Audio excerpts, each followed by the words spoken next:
화양연화, 당신의 화양연화는 언제인가요? 대부분 여자에겐 누구나 화양연화 시절이 있습니다.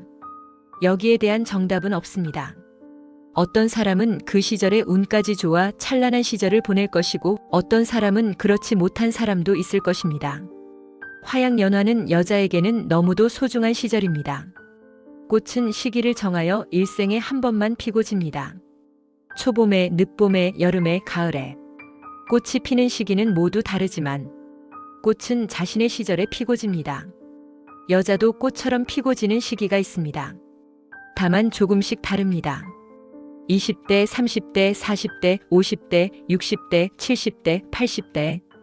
여자가 꽃을 피운다는 것은 아름다운 외모뿐만 아니라 내면의 기품과 향기 등 아름다운 모든 것에 대해 말하는 것입니다. 그러나 살다 보면 아름다운 시절이 반드시 행복한 시절과 일치한다고 할 수는 없습니다. 화양연화는 어쩌면 아름다운 것과 행복한 시절이 일치하지 않을 수 있음을 말하고 있는 것 같습니다. 아름다움과 행복을 동시에 가지려는 것은 사람의 욕심일 수도 있습니다. 사주명리에서도 운에 따라 좋은 시절과 좋지 않은 시절이 있습니다. 사람마다 타고난 사주팔자에 따라 다르게 오고 갑니다. 운이 좋다는 것은 꽃을 피울 수 있는 시기를 말합니다. 꽃을 피운다는 것은 좋은 향기가 난다는 것이고 좋은 이성을 만날 수 있다는 것이고 만일 좋은 이성과 인연이 없다면 돈과 명예를 가질 수 있다는 것입니다. 꽃을 피울 수 있는 시기에 꽃을 피우지 않는다면 그 시절은 아무런 일 없이 그냥 지나갑니다. 운이란 미끄러운 해파리 머리를 움켜잡는 것 같아 해파리의 촉수를 단단히 움켜잡지 않으면 미끄러지듯 그냥 스쳐 지나갑니다. 그래서 대부분 사람들은 좋은 운이 와도 잡지 못하고 그냥 흘려보내는 경우가 많습니다. 그러나 아름답고 찬란한 시절에 행복해지는 운까지 함께 들어오는 경우는 많지 않습니다. 영화 화양연화에서 장만옥 첸 부인의 모습은 비오는 여름 저녁 눅눅한 좁은 방 안에 홀로 있는 아름다운 장미 한 송이 같다고 할 수 있습니다. 첸 부인의 사주팔자를 거꾸로 유추해보면 계묘월 을묘일, 을유시일 것 같습니다. 즉 쉽게 풀어서 말하면 비오는 여름밤에 태어난 장미 같은 여자라고 할 수 있습니다.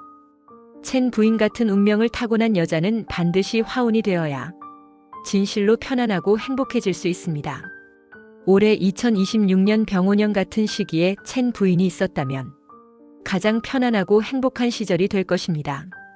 운명처럼 우연히 나타난 양조위 차우는 눈이 부시게 아름답지만 외로움에 혼자 있는 첸 부인을 만나게 됩니다.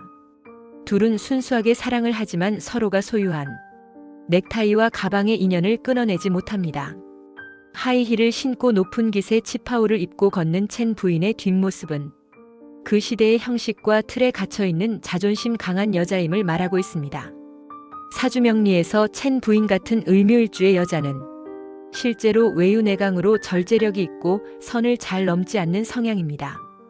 어떤 사람이 일지에 묘목 도화의 기운이 있으면 사주명리적 해석으로 보면 스캔들의 주인공이 되기 쉽고 배우자의 바람을 예상할 수 있습니다. 또한 만일 을묘일주를 가진 여자가 을유시에 태어났다면 배우자를 다른 여자에게 뺏기는 운명이라 할 수 있습니다.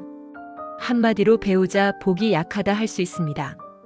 그러나 주말부부같이 떨어져 살거나 각자의 직업이나 생활 공간이 다르면 그럭저럭 큰 문제 없이 잘 지낼 수 있습니다. 그래서 이런 여자는 결혼을 38살 이후 늦게 해야 좋습니다. 38살 이전엔 연애만 하는 것이 좋습니다.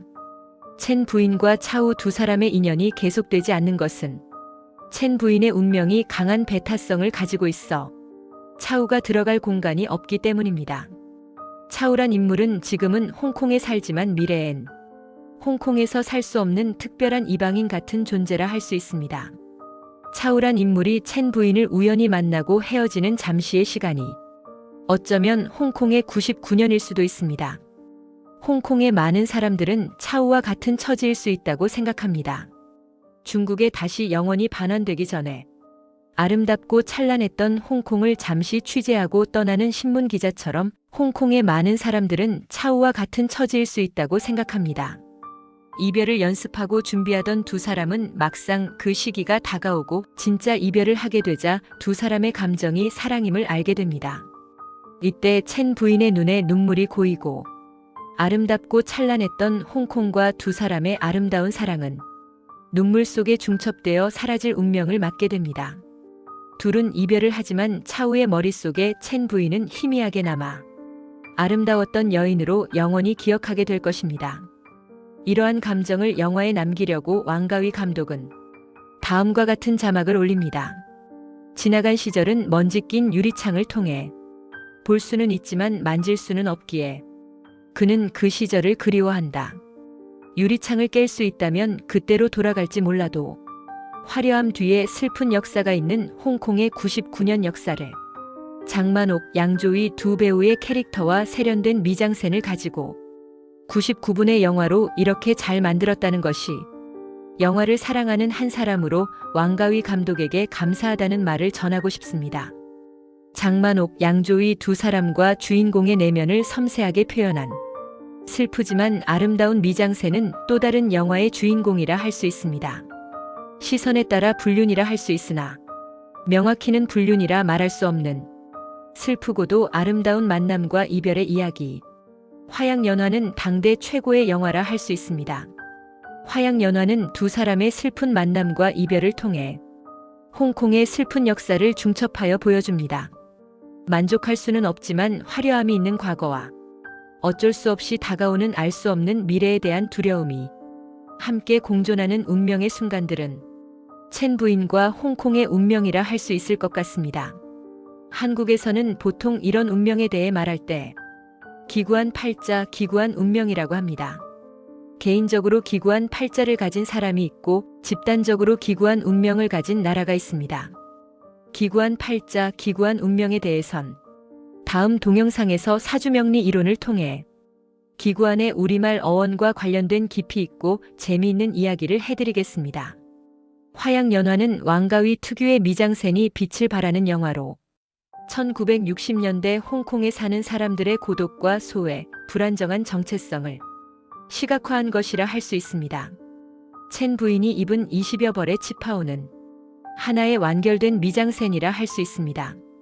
높은 깃에 착 달라붙는 치파오는 첸 부인의 캐릭터를 한마디로 말해준다고 할 수 있습니다. 첸 부인은 치파오에 갇혀 고개를 마음대로 돌리거나 자유로운 몸짓을 못합니다. 미장센이 배우의 신체를 물리적으로 제한했다고 할 수 있습니다. 그러나 그것 때문에 첸 부인이 고개를 천천히 돌리거나 사소하게 취하는 동작 하나하나가 영화의 깊이를 더하게 됩니다.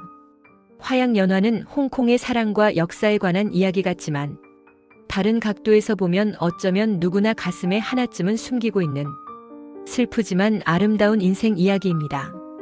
인생은 만남과 헤어짐에 연속된 이야기입니다. 만남과 헤어짐이 없는 인생은 죽은 인생이라 할 수 있습니다. 사주명리도 만남과 헤어짐 속에 사건 사고가 일어나는 것입니다. 타고난 사주팔자는 변하지 않습니다. 바꿀 수도 없습니다. 시간이 흐르면서 새로운 운이 와서 가만히 있는 사주팔자와 만나고 헤어지고 지지고 복구하면서 인생은 변하고 완성되는 것입니다. 이토록 슬프고 아름다운 영화를 홍콩에서는 더 이상 만들 수 없을 것 같습니다. 영웅본색, 패왕별이, 중경삼림, 아비정전 등 홍콩 영화는 홍콩 영화를 좋아하는 사람들의 기억 속에만 있는 향수 같은 이야기가 되었습니다.